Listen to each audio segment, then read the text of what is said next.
Today, I guess from the United States of America, Ilya Radzinsky. Nice to meet you here. Nice to meet you too. Yeah. Okay. So, and my first question will be about your childhood, about your student years. Was it your dream to start a business when you was a student? Well, looking back, I think I always had an entrepreneurial bone in my body, and it revealed itself in different ways throughout my adolescence. My original dream was actually to own a restaurant. I dream of having my own table in the corner of a neighborhood restaurant, but the closest I ever got to this dream was when I was a busboy at 15, and that was to really get my foot in the door. But to be honest, the work was way too hard. I didn't last longer than a week, so I had to get creative, and I started my first business. I played a lot of video games, and I sold virtual items on eBay. So this was before the idea of farms, where you have small armies of people playing video games for the sole purpose of selling goods online. This was in the very beginning, before eBay banned the practice. Now, in retrospect, I probably could have turned it into a career, but my parents urged me to do something a bit more serious, so I followed in the footsteps of my older brother and went to school for finance. Now, after I graduated college, I worked at a bank and then as an analyst at a hedge fund. Several years later, my boss was going through an unfortunate divorce, and we shut down the fund for 3 months while he took a sabbatical. Now, during that time, I looked to my brother again. He was getting into product development, and he saw a big opportunity, and we decided to team up. Now, I never really envisioned what I'd be doing today as a child, but I also never envisioned selling swords on the internet. So I try to adapt with the times and look for new opportunities as they arise. It seems like it's a restaurant dream and company. Exactly. And why SaaS industry? Was it from start when you start your business? You start from SaaS business approach, or you change your model during the development? No. We always saw SaaS as the model. We really see that as the present and really the future. Every industry is being revolutionized by software. If you aren't using software to better your business, you're behind. So that's the present. And in the future, we don't think people will want to buy software once and pay for upgrades. They expect to pay a predictable fee and expect there will be continued improvements to the product as the company releases them. And every industry is going in that direction. It's no longer a novelty, but rather the norm. So if you look at it the other way, the guys who developed steamships and then railroads in the 19th century, they weren't into steam per se. They just saw that the industry as the place where progress was being made and you could make the most impact.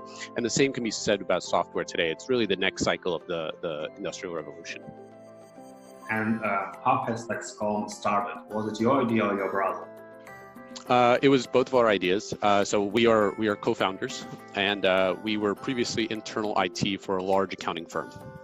And before the idea of remote work was widespread, we were tasked with the idea of building a system that would allow the firm to communicate with their clients remotely, to manage their growing team, and to ensure that that they could manage the project as they grew.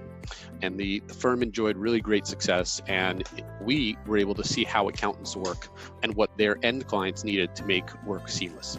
So as we saw SaaS businesses proliferating in other industries, we saw an opportunity to bring the same disruption to the accounting industry. And that's why we started TaxDome. So after working on the system for about 2 years, we finally launched and started marketing in April of 2019. So we're really in this for the long haul. We're working to become a household name. Since we launched, we've attended accounting conferences as a vendor all across North America. We were in Nevada, Massachusetts, New York, Florida, Las Vegas, New Jersey, Toronto, New Orleans, and then some. So we have really big plans for 2020, and we look forward to meeting our clients across the globe. It's like Toronto, it's a little bit out of United States. Yeah. So we went all over North America. So we were in Toronto, and the next year we have more plans to go across Canada and globally as well. So do you have plans for scale for the Eastern Europe? We're actually going to be in London next year at a big conference, and our plan is to be global. How it's possible that you realize some universal software because it's one rules per other state and it's completely different for UK or for Germany. How you realize it? Well, every region would have its slight idiosyncrasies, but we don't prepare tax returns. We're a business software. So the same way that MailChimp, for instance, can work across the globe, the same way TaxDome can work across the globe, in that it's really a business software to help accountancies manage their practice and streamline operations, which is really agnostic of the country. Now, every country has slight idiosyncrasies in terms of data storage requirements and things like that, but for the most part, the product is global. Many steps in SaaS startup launches that could help you succeed. Organization, and organization. Really, everything must be documented. So everything from procedures must be in place for obviously for developing the product, but not just that, but for your customer support, onboarding staff, everything needs to be documented, and you really need to have that in place because as soon as you hire one person, you're going to hire another person, and you don't want to train them again. So the sooner you can have processes in place, the faster you'll be able to grow and scale your business. What about your yourself? Some makers of information. For launching a business, really, obviously everyone talks about product market fit. So you have to see where are you able to differentiate from from other companies out there, and can you find your niche? And that might take some time, and people pivot all the time. So I think it's important to listen to your clients, and even whenever you release something, listen to the feedback, and perhaps you might find a new opportunity that might work better for you than your initial idea. Okay. What is your opinion regarding the SaaS brands? So, I mean, SaaS allows businesses to invest in new tech cheaply without deploying large amounts of capital.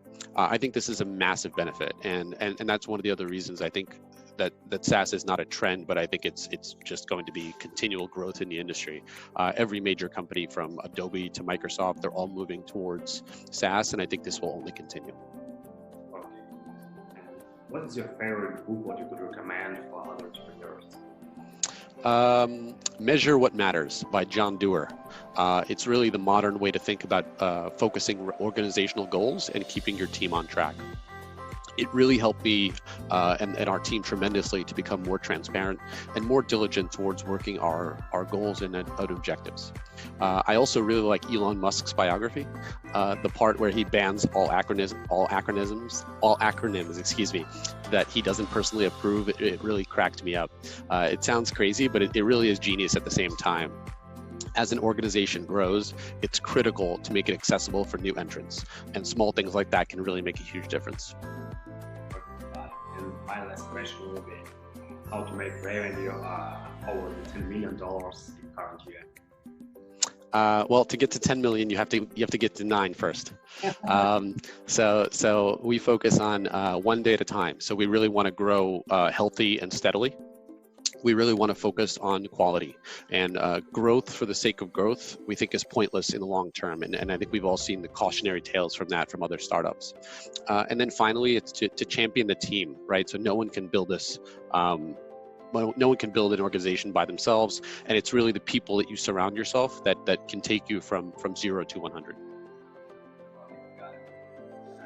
So thanks a lot for your answers, for your insights.